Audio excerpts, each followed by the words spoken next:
we got out of here, we talked about mine and Mikey's summer sausage. I figured today we go over how we made summer sausage.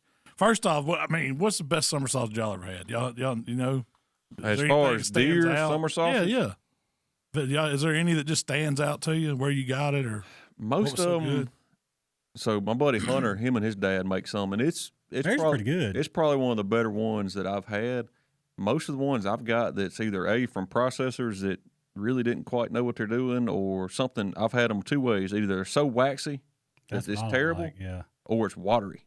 I guess like you putting deer on ice and ice water, and that comes out after they process sausage. But that y'all made, it's right there with them. We got some from Vans that time, wasn't it? Was it deer sauce we got? Yeah, I think we did. That was decent. The best I ever had came from up Paris, Tennessee. And I think it was some Amish folks or something that made it up there. Now, I always said that was the best venison summer sausage I ever had until me and Mikey came. Yeah. For our first go, it was really good. No, it was good. And I didn't eat it after it aged, didn't you? I ate it like what y'all did it. Y'all did it that Friday, and I come down that Saturday, and it was real good. What you cut up last weekend was good. Yeah. It was real good. I do think it needs to sit. I think aging it, it needs a week to develop flavor. It's almost like canning pickles. Like you don't eat them as soon as you get through. You give them about a week or so. Because it was real mild tasting after 24 hours in the fridge. Yeah, it tastes pretty much like just deer meat, ground deer meat and cheese. Or bologna or something like that. It had a real neutral flavor. It didn't have, but as it went on, you got the flavors of the different seasonings in it. We didn't put citric acid or mustard seed in it. Yeah. That's the one thing we'll be changing on this next I like to we don't have to do a full run, but at least a partial run with that in there and see how that comes out. What does the citric acid do as far as? Gives it that wang. That tang. Tart taste? Summer sausage should have a little bit of a sourness almost. Yeah. And that's what it does. Or the mustard seed does the same thing. But, so we got to use let's see, what we use, a grinder? Use the grinder, the mixer, the stuffer. Yeah, those are all Meet Your Maker. If y'all hadn't seen those, they are bad to the bone. That grinder, I think you could put whole deer in that thing and it grind. I've always used we've always had the Limb or Bass Pros, and they don't hold a candle to those Meet Your Makers. Jay's finna order one because he had a Limb and it quit on him this weekend making his, and he had to borrow somebody's. But he's like, he said, show me which one y'all got, because he's seen it. He's like, that's a freaking hoss. It is, and it does make a big difference if you got your meat that's dry and chilled versus the old ice down cooler. Where it's wet and slimy. It ain't. I don't care. It gums up too bad. See, well, that's what we done. I mean, we had the deer in the freezer. Malcolm pulled it out. We went hunting that morning. So by the time we got there, it was still kind of had ice on it, but you could get it apart. Yeah. 3/4. I'd say it's 3/4 thawed. Yeah, with some ice. It wasn't like super pliable. Yeah. You want it that way, super cold. Yeah, some pieces were almost, they were still kind of hard. Some of those that was on the inner side, but the outside was, they were still cold. And that Meet Your Maker thing, I don't know if it's just because of the horsepower or what. I couldn't keep up with it. Like I was doing the cat paw method like the dude on. Yeah. So we did a 25-pound batch is about what our recipe was. Yeah. 20 pounds of lean deer, cut up and cubed. We cubed it, what do you think, 2x2s?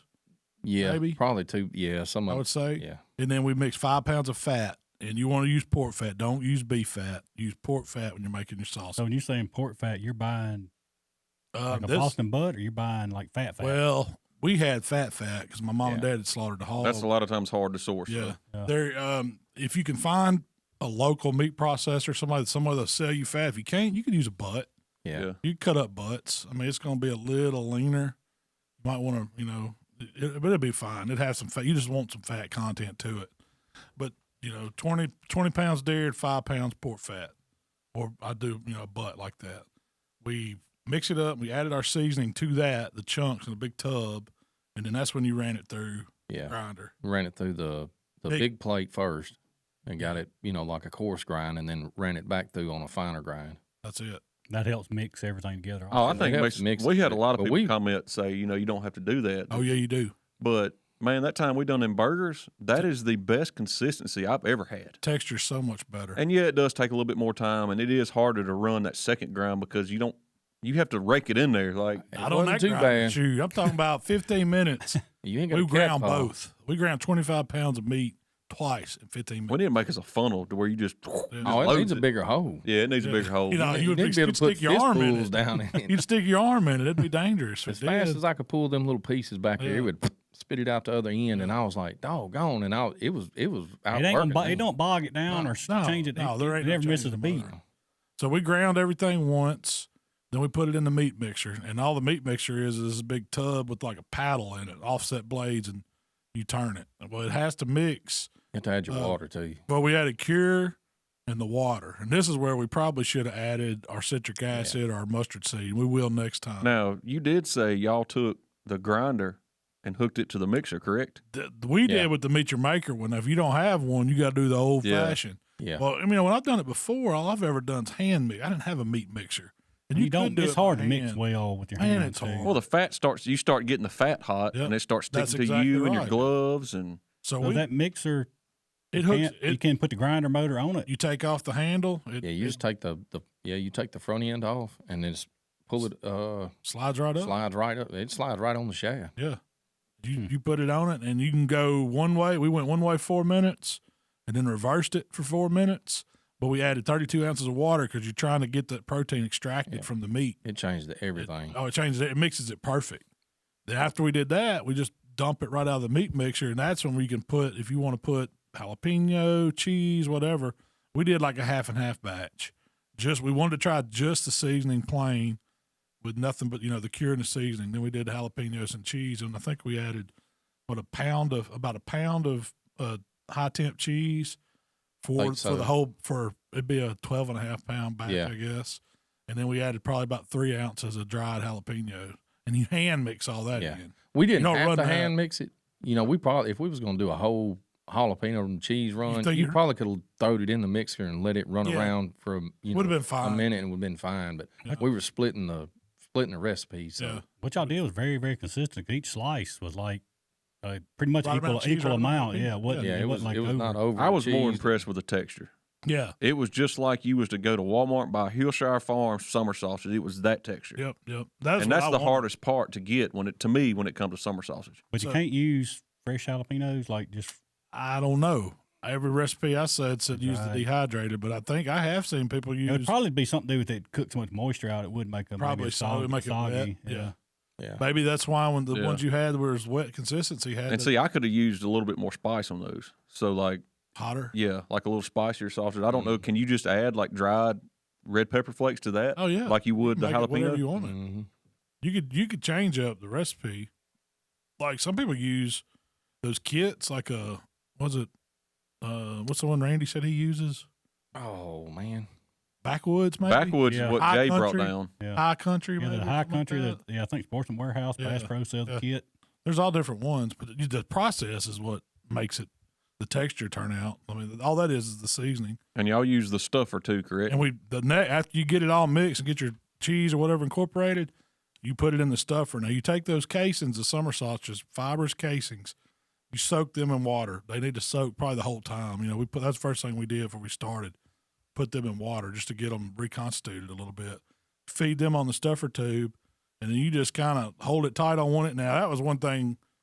It's kind of hard to do if you don't have that stuffer like bolted down or clamped down to a table. There's a pretty stout press on it. Oh yeah, it's not super stout. Oh, it takes like one person. You're pressing.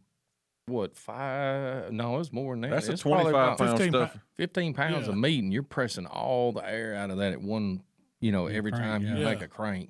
Yeah, so you're having to put a hand on it, and then one arm crank it, and the other person's putting a hand on the base and holding the Does that have sausage. I didn't pay that close attention. Does that have like a bleeder valve for the air? Yeah. It pushes the air out. So Yeah. you get it. I mean, you don't waste. You may waste. I don't know, one little half, ounces, 3/4 tube of it, because you just can't get it all in there. But I mean, it was easier than I anticipated it being stuffing the sausage. Where do you get your casings at? You can buy them at Academy, Bass Pro. The kit that we had them. And so you don't. We got them from Townsend Supply, the ones that make some of the seasonings. And like Jay with Outlaw, he doesn't use a casing, and that Backwoods has the recipe to where it's casingless, I guess you'd say, and you just kind of roll them out in loaves, and they're not uniform like summer sausage, but they're pretty dang good. It looks like summer sausage meatloaf. To me. You do that, and you cook it a lot hotter and faster than what you would that. Yeah. So with ours, once we got them cased, you had to soak them for a few minutes. You had to soak those casings. Yeah, it says an hour, but you got to get them wet so they don't bust. That lets you squeeze the water out, get any air out. But you want to keep it, when you're cranking it, stuffing it, you want to keep a tight grip because you don't want air pockets in it. Yeah. That was we figured that out. You got to have a pretty good hand grip to hold on to that thing. Then you just tie a butcher string around the end. Yeah, y'all do that. I don't know if y'all did that or did hog rings or whatever. We just did the butcher twine. And then we put them on the smoker, and you could cook them in the smoker or the oven. That was one thing that we didn't really, our smokers didn't go down low enough because you really want to do like 140, 160, and then like 180 till they're done. Well, ours would only go like 185. Yeah. So we kind of fluctuated right there, but we put a probe in it and let that dude go. And I want to say it took 5 hours on the pellet grill, and we cooked it on the pellet grill. The one good thing about doing it that way, we didn't have to stay there. We actually got to go eat Mexican and come back. Yeah, that's right. Yeah, we didn't know how long it was going to take, but it took 5 hours, about 185. So if you stepped it up, it's probably going to take you longer. I'd say 8 hours. Yeah. So why would you do the 2 different temps or 3 different temps? The deal is you don't want to render fat. Summer sausage is supposed to have flaky fat in it.